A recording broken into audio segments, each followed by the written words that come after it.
नमस्कार, next nine news nation पे आप सभी का स्वागत। मैं आपके साथ शशांक उपाध्याय।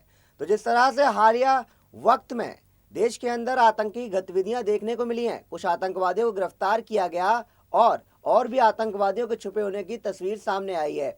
ऐसे में अगर अंतर्राष्ट्रीय स्तर पर बात करें तो जब से तालिबान ने अफगानिस्तान की सत्ता संभाली है, भारत के लिए खतरा और भी ज्यादा बढ़ गया है, क्योंकि अब तालिबान के साथ मिलकर पाकिस्तान अपने मंसूबों को अंजाम देने में लग गया है।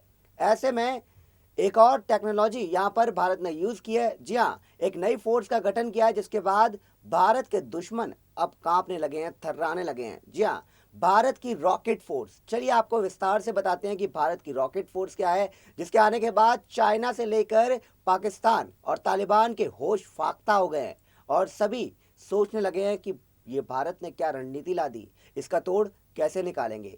चलिए आपको इस रॉकेट फोर्स के बारे में विस्तार से बताते हैं।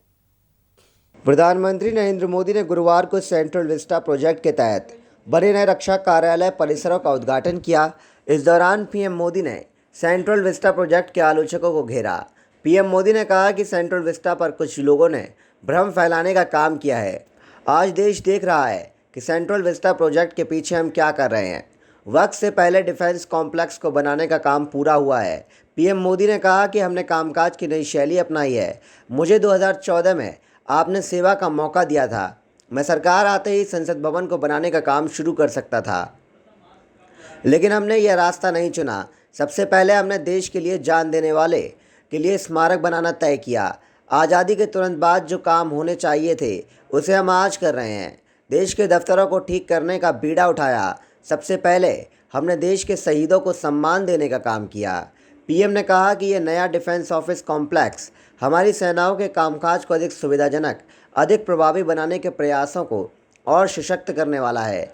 21वीं सदी में भारत की सैन्य ताकत को हर तरह से मजबूत बनाने में हम जुटे हुए हैं, एक से एक आधुनिक हथियारों से लैस करने में जुटे हैं। ऐसे में देश की सुरक्षा से जुड़ा कामकाज दशकों पुराने परिसरों में हो, वह कैसे संभव हो सकता है। पीएम मोदी ने कहा कि आज जब ईज़ ऑफ लिविंग और ईज़ ऑफ डूइंग बिजनेस पर फोकस कर रहे हैं, तो इसमें आधुनिक इंफ्रास्ट्रक्चर की भी उतनी ही बड़ी भूमिका है।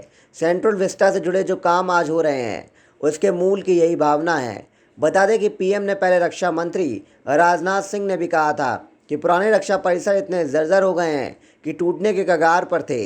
अब 7,000 से अधिक कर्मचारी और अधिकारी नए परिसर में अच्छी कार्यकारी परिस्थितियों में काम कर सकेंगे। यह परिसर 21वीं सदी की ज़रूरतों के हिसाब से बने हैं और यहाँ हर तरह की सुविधाएं भी हैं।